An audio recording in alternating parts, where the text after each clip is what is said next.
Hello, my friend. My name is Veronica Winters, and today I'm going to show you how to use a Scratchboard for your new art projects.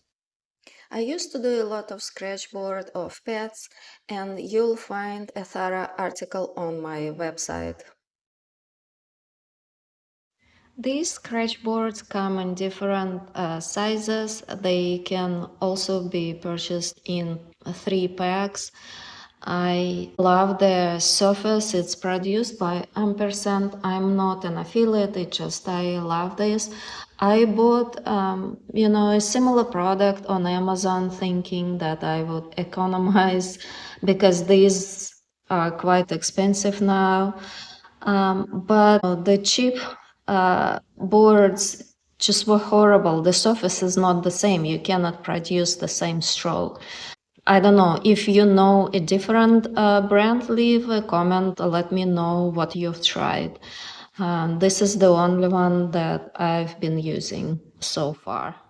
Okay, let's talk about tools that I use for my Scratchboard. First, I bought these. They came in a set. I do use those once in a while, but these are major tools that I use because they leave very rough lines that I don't like as much as another tool I found. I use a single tool and produce a number of different textures. This is a surgical blade and I bought 100 replacements. Of course, it's tricky to do the replacement, but it leaves very thin lines that I love. And these can be used to make specific textures. This one makes 3 lines instead of one. Here you can see how this one works.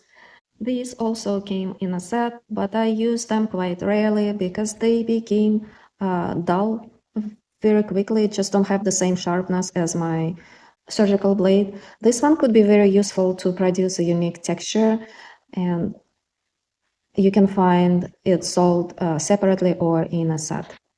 In terms of color, I bought a set with inks. They last a very long time, but it's very tricky to use them. They are super highly concentrated. I dilute them with water because I have more time to soften the edges when I color. Also, they are very bright used on their own, so I always dilute them with a little bit of water. You can use any palette that you like. I have this one, it's tiny. I basically place a little bit of water in here and then I add just a drop of the ink and then I mix it with the brush and paint.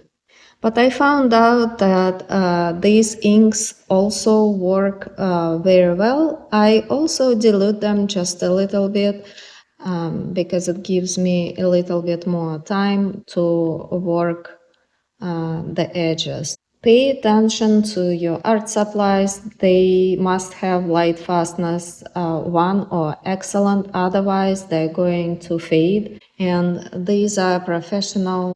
There are many brands, also this one is high quality. I also use professional colored pencils with excellent light fastness to fix minor mistakes and even color some of the areas to make softer transitions between the colors.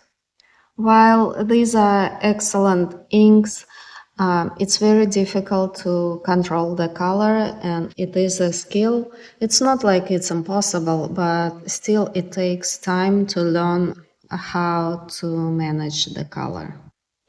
I haven't scratched out this one to full completion because I want to color it and then scratch it out some again. It requires planning, but if I leave it without the color, I would work on contrast and keep it black and white.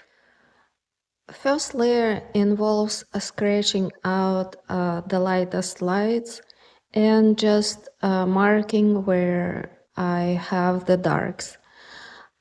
It depends if I color it or not, scratching would look different. It looks the best when every part of the drawing has a unique texture. It's the hardest to draw a shiny or smooth objects to find specific texture for every part of the drawing. Like the table has one texture, the books have another texture, she has the third texture, and so on.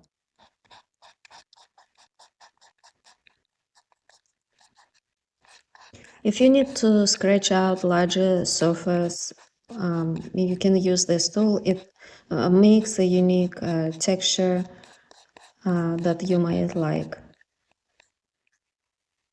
It basically removes black much faster and it has a different edge. So you can work a lot faster, but just be mindful that it also removes a lot of things. So you can end up having a very bright, almost white surface. All of these tools are useful. It's just basically learning to control every single one of them.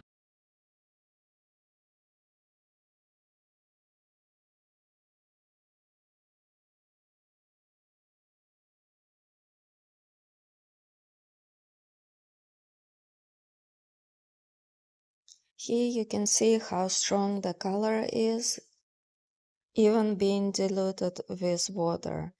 It also appears darker because it's wet. There are two types of inks. The ones sold for Scratchboard, they are transparent, so when you glaze them, you can see through. And for instance, this one is opaque, and so when you glaze it, you'll see that it applies opaquely. So you need to test your inks before applying them on board, or keep, enough water to dilute the paint immediately and remove it with the paper towel if you have to. A slow removal of black to reveal contrast. I have applied layers of the same colors here, so this is the finished layer done, and then I'm gonna scratch it out one or two more times, color it some more if I need to, and I'll be done.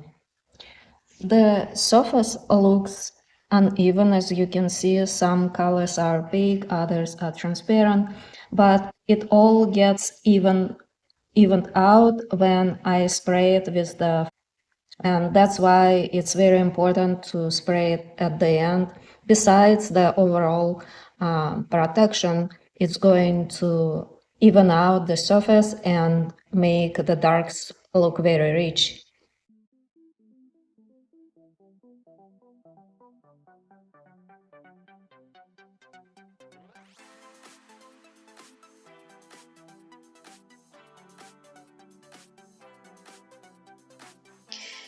If you are interested in colored pencil drawing, I have two books published. They're available on Amazon and links are in the description.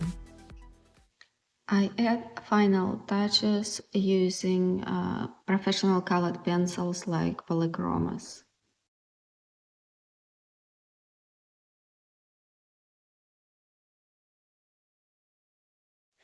And here I want to show you a few examples of book illustrations.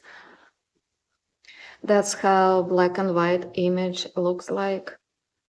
This one has the glossy fixative, but you can see how the surface becomes even and rich when I use the final fixative.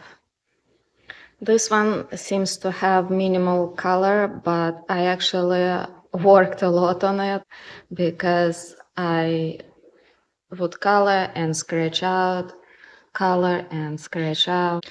This one has matte fixative, and the surface is different. It has no gloss whatsoever. I must tell you, it's quite a challenge to fix those. You need to spray it outside because it smells horrible. Wear a mask. Spray in very light layers, like 2 or 3 layers. Let each layer dry out completely before spraying again, because you can leave horrible splotches. When you spray it outside, spray it in low humidity weather. This is also very important, and it shouldn't be too hot or too cold. Size matters here. It's difficult to place the entire figure into one small board. You need to figure out the size of the board in relationship to your image. And work small. This is super time-consuming medium. Sometimes I lose patience. These are very small, 6 by 6, 5 by 7, and the previous ones were 8 by 10. Thank you so much for watching. Check out veronicasart.com for art and project ideas. I wish you all the best. If you have questions, please leave them in the comment section of the video. Take care. Bye-bye.